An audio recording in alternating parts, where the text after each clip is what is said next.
Okay, now let us see another topic, which is the multiplication.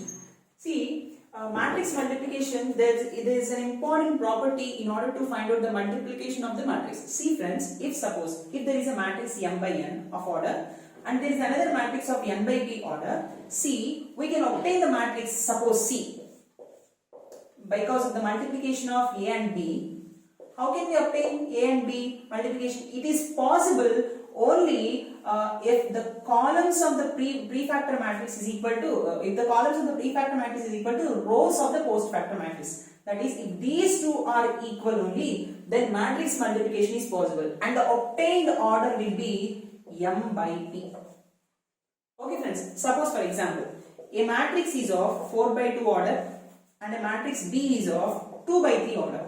Is this matrix multiplication is possible? Does AB is possible? Yes, it is possible, because the columns in the prefactor is equal to rows in the postfactor. So these two are equal, and hence the obtained matrix multiplication is of the order of 4 by 3 order.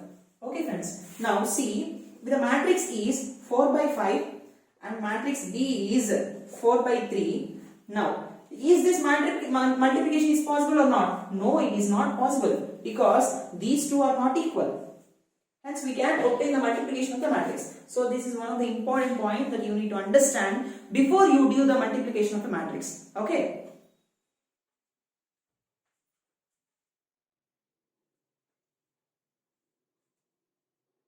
Now, let us see important points.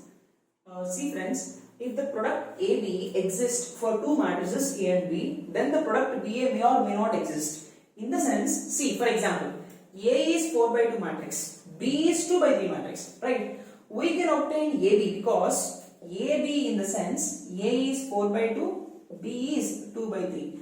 These two are equal, so we can obtain 4 by 3 matrix, right? AB equal to 4 by 3 matrix. Now, can we obtain BA? Let's see.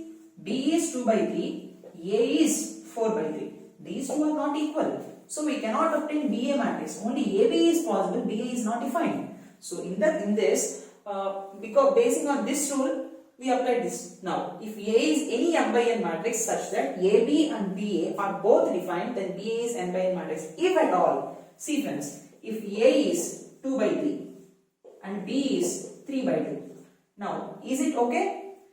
But when we apply BA, it is not okay. Now, if at all, it is this is 3 by 2. Now see friends, now 3 3. So ultimately we get AB equal to 2 by 2 matrix.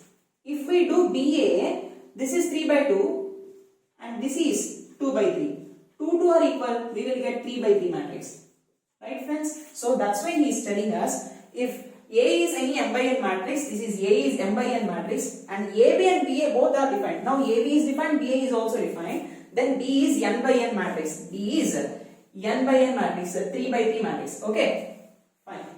Matrix multiplication is not commutative always, and matrix multiplication is associative. Matrix multiplication is distributive over matrix addition. In the sense, matrix multiplication is not commutative always. AB is not always equal to BA. If AB equals to BA, definitely it holds in symmetric matrix. We already discussed in symmetric parts. So if A and B are symmetric, then AB equal to BA. Fine. If at all this not holds, okay, commutative law does not hold for matrix multiplication.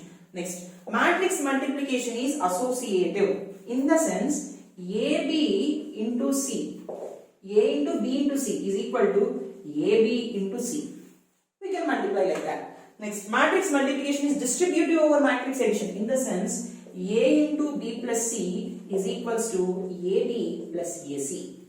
We can do the multiplication in the distributive law also. Okay, so matrix addition holds, matrix addition holds associative law and distributive law, but not all cases of commutative law. Okay, these are the important points.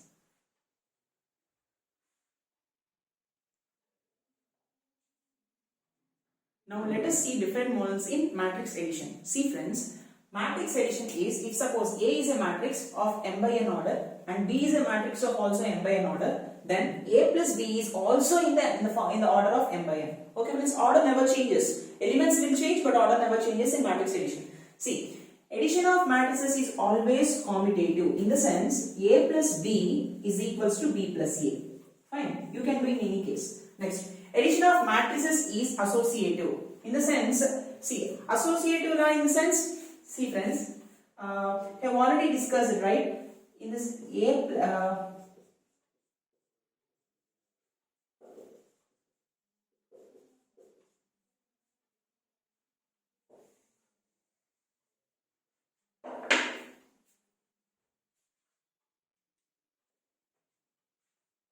see, now addition of matrices is commutative, right? A plus B equal to B plus A. Now addition of matrices is also associative in the sense A plus B plus C is equal to A plus B plus C.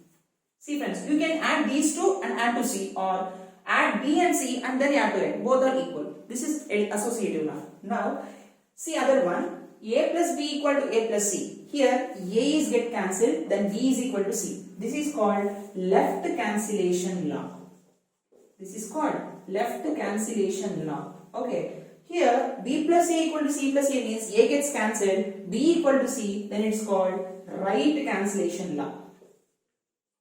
Right cancellation law. Okay. Next, A plus null matrix equal to null matrix plus A equal to A. Here, null matrix of order m by n is called additive identity. Additive identity. Next, A plus minus A equals to minus A plus A equals to, it gives null matrix. Here, this is called additive inverse. Minus A is called additive inverse. So, these are the important points you need to understand in matrix addition. See, matrix algebra consists of matrix multiplication, matrix addition. So, these are the important things and these are the laws that you need to understand. So, matrix addition of matrices holds commutative law, but multiplication of matrices does not hold commutative law. Okay. Next, associative law is also held by matrix addition, but associative law is also held by matrix multiplication. Even we also discussed about the distributive law in the multiplication, right? So here there is no distributive law. Fine. So I hope you understand all these algebras, and another in coming session we will see problems basing on this. Okay.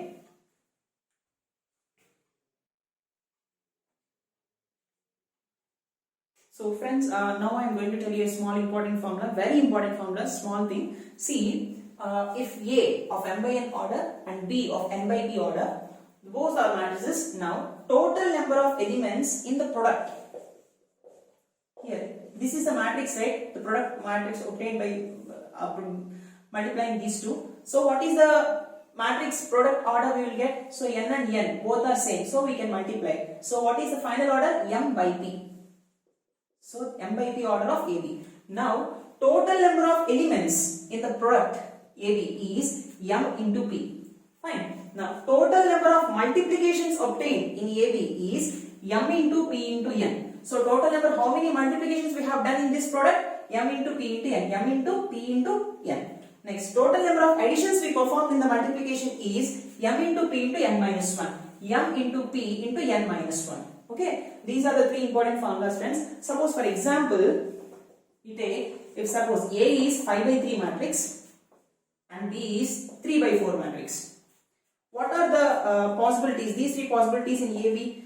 Now, AB is of the order of, these the two are equal, so 5 by 4 is the order of AB. So, what are the total number of elements? Total number of elements is 20. Next, second one. Total number of multiplications obtained in the product is MPN. This is M, this is P, this is N. So, 5 into 4 into 3 is nothing but 5 4 is 20 and this is 60. 60 multiplications are there. And in the third one, what are the number of additions? Additions is m into p into n minus 1. What is m? This is m, this is n and this is p, right? So 5 into 4 into n minus 1, that is 3 minus 1, that is nothing but 2. 22s are 40. So, there is a possibility of asking any one of these three questions in your GATE exam. Okay, hope you understand this. And remember these three formulas, very important. Whatever might be the order, if at all matrix multiplication is possible, you can apply these three formulas. Okay.